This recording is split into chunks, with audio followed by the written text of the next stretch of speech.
Hello everyone and welcome, my name's Ali A and today I've got a swarm gameplay on grind, and if you spawn on this side, go inwards to this left building first so you don't get shot by snipers through that window, and then head to B. This is probably the worst side to try and capture B from, and you definitely want to take that route if you're going to head straight to B to avoid those sniper shots. But I hope you enjoyed that little intro there. I actually shared that clip on Twitter and Facebook a few days earlier, so you guys on there will have seen that exclusively first, so make sure you're following me on those two sites for all the sort of news and the behind the scenes stuff about my YouTube channel and stuff like that. But today I have got a gameplay where I get a few swarms, I believe, on grind, and it should have been a flawless gameplay. You'll see why it wasn't right at the end. I won't spoil it, but literally right at the end I get my only death, which is very annoying. But grind I really enjoy as a map. It's a challenge to get hold of B, but if you do it successfully, like you saw in both the beginning clip and the beginning of this gameplay, you can do really well. And once you've got it locked down, you can basically dominate the map, whether or not they're at C or A.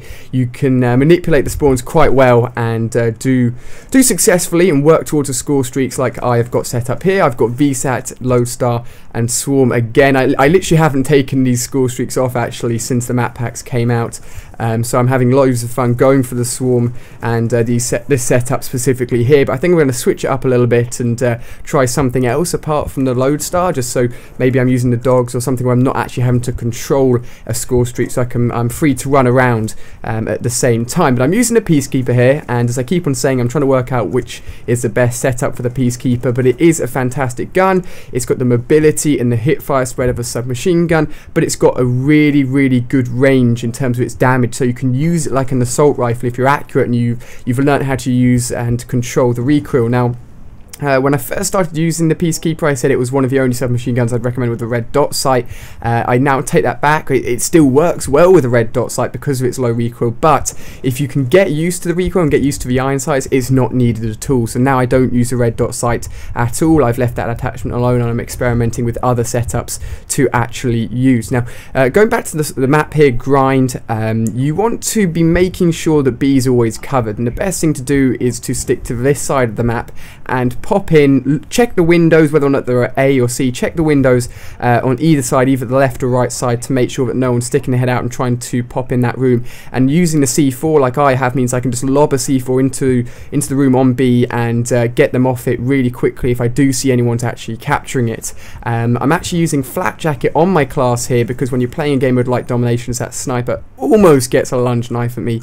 If you're playing a game mode like Domination where you're putting yourself in risky positions like being on flags, you'll probably see a lot of grenades, C4s and explosives being thrown at you trying to get you off the flags, and if you've got Flat Jacket, it can help you survive that little bit longer, capture those flags, and be really useful. I believe, I'm not sure within this gameplay, but recently I've actually been using for my final perk slot, perk 3, I've been using Tactical Mask more. Now, I used to use Awareness all the time because it was great for sound whoring, but recently I don't know, I've kind of just given up on it. It's not really necessary. It does help a little bit, but not all the time. So I've been using Dexterity, which means I can react a little bit quicker in gunfights.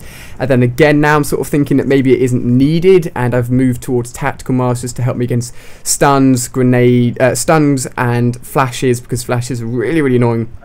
And I also believe it cuts down the EMP time as well. If you get hit by an EMP grenade, a lot of people are using those recently, including myself. They are quite cool as well. Now, within one of the recent patches, which actually went live, I believe, with the launch of this map pack on Xbox, I wasn't able to cover all of the patch details, but they changed the FAL quite a lot, which means with Select Fire, it's got a little bit more recoil. I actually picked up the FAL. I haven't used it since the patch, but I picked it up and used it. I haven't used it as my own class. I picked it up, and it definitely has more recoil, so the FAL with Select Fire isn't quite as strong as it used to be, which is cool. I think some of you guys would be happy about that. So they're definitely changing and switching up everything to make sure it is as fair as possible. And we're coming towards the end of the first round here. I'm actually 44-0 at this point, so I was in a very good position for coming up to the next round, and I had all of my score streaks ready. Unfortunately, the second half was really slow. I think the enemy started to back out and leave. They managed to stay within buildings. They didn't really push or go outside very much, so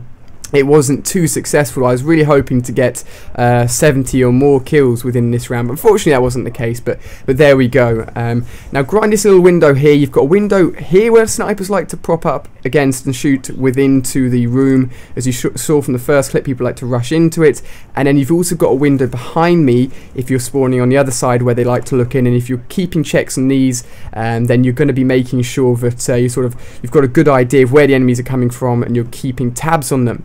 If they're spawning outside and you've got score streaks up, this part out here is really good because it's nice and open. The only place they can really go is sort of within the tunnels and within the ramps, but then again, it's not very even then it's not very covered, and it's good for score streaks just to go ham.